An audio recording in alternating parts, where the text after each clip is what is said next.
Subjuntivo en las cláusulas adjetivales.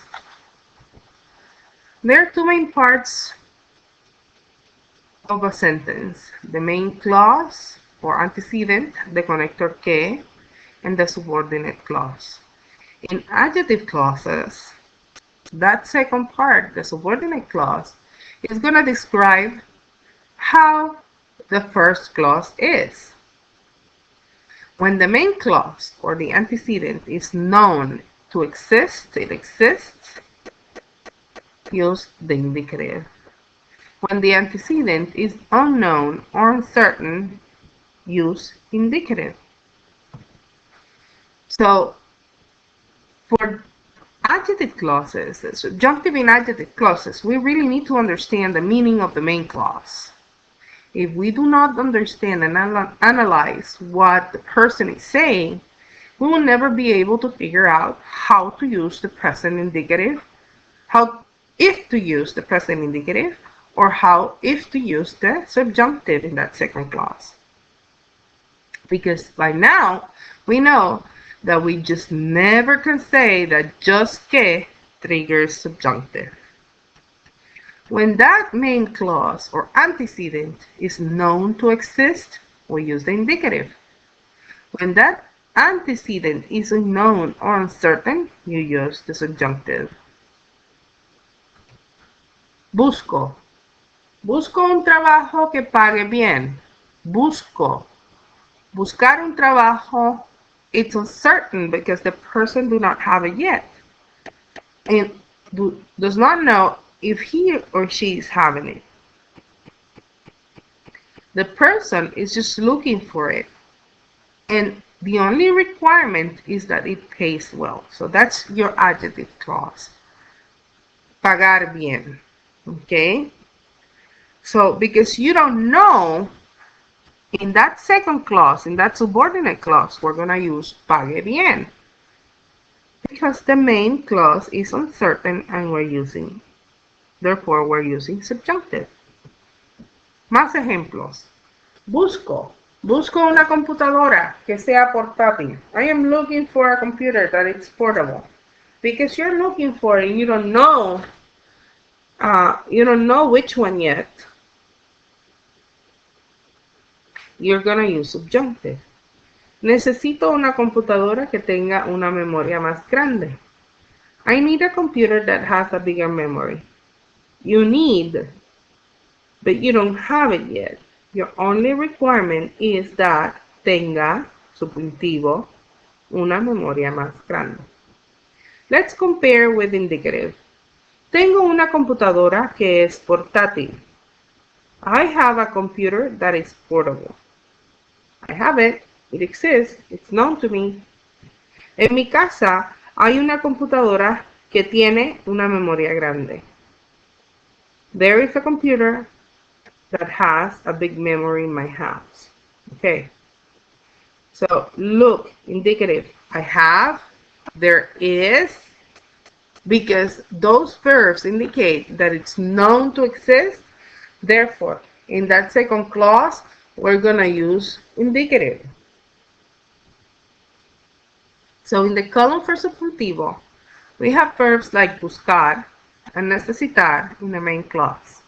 Since they state something that is not known or uncertain, they use subjuntivo. In the indicative column, they use verbs like tener and haber in the main clause. Since they have or there is something, it indicates that it's known. Therefore, it uses indicativo. Más ejemplos. Let's pay attention to the articles. And here, there are some indefinite articles and some definite articles.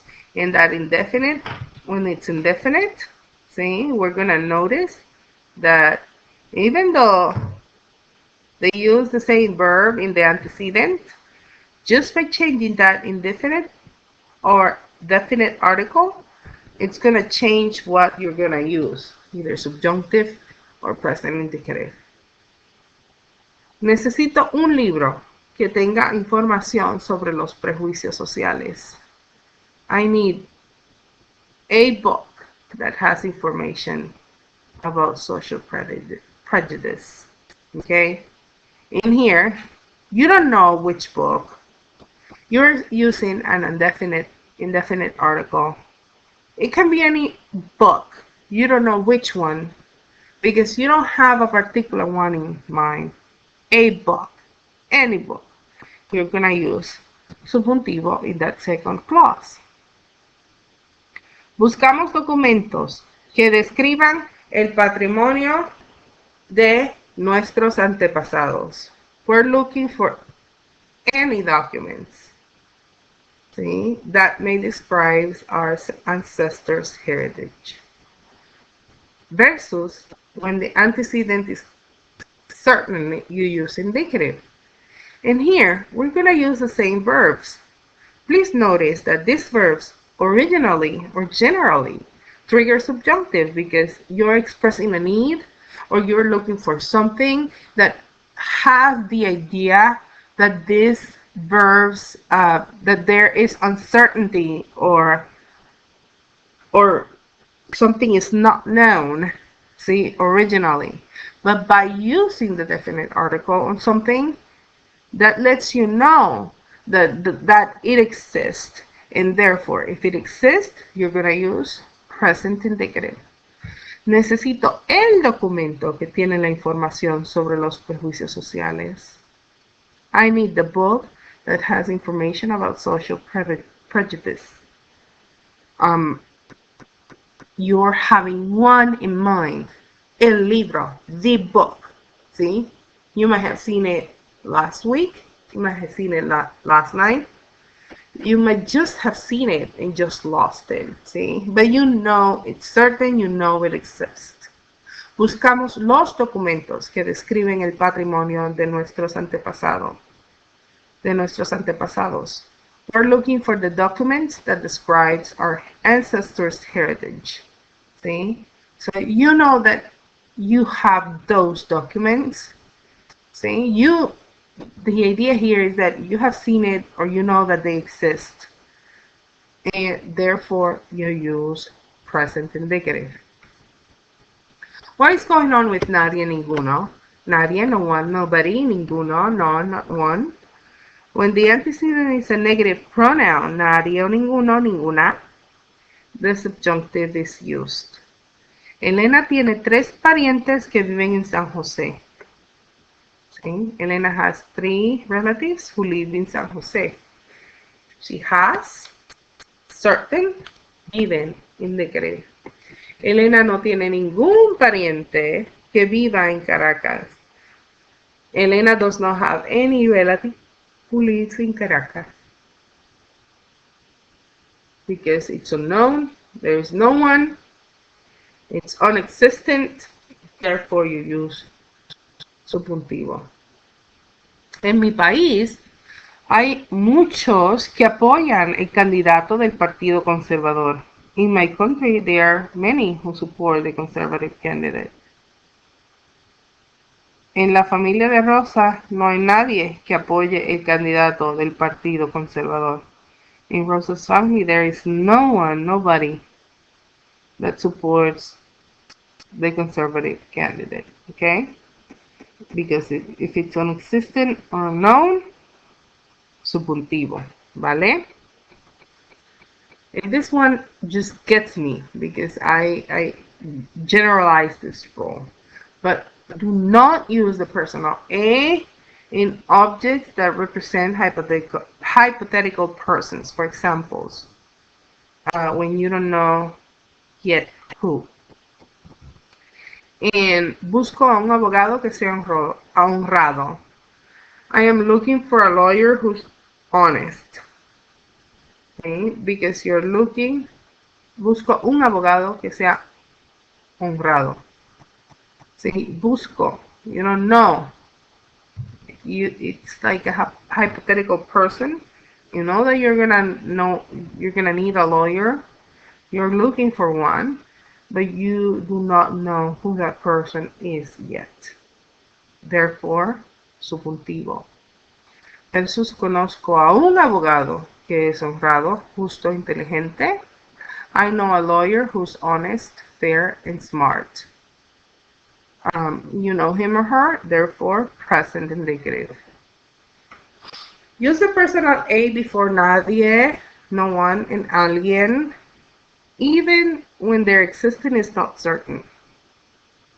No conozco a nadie que se queje tanto como mi suegra. I do not know anyone who complains as much as my mother-in-law. Okay? That other person is an existence for who's making the statement or uncertain. Therefore, subjuntivo versus another person. I know your mother-in-law, and I know mine, and I know mine complains more than yours. ¿Sí? Yo conozco a alguien que se queja aún más, la mía. And because what that person is certain, see, he knows that other person, therefore they use present indicative. In questions, when you have questions, the speaker is trying to find out information about, it's trying to find information that the person is uncertain about. So that's why you ask a question. So because you're asking the question to find out information that you're not certain, that's why you're going to use subjuntivo. And generally, when the other person answers and know the information, they are going to use indicative. ¿Me recomienda un buen café que esté cerca? May you recommend a good cafe that is nearby? Sí, el restaurante de mi yerno está muy cerca.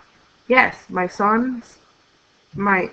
son-in-law's restaurant is nearby. Okay, vamos a hacer la práctica. Okay, pay attention to what your antecedent or main clause says. Then you're going to stop in here. You're going to check your answers with your next slide, and you're going to be ready for that flip mini next class. Thank you.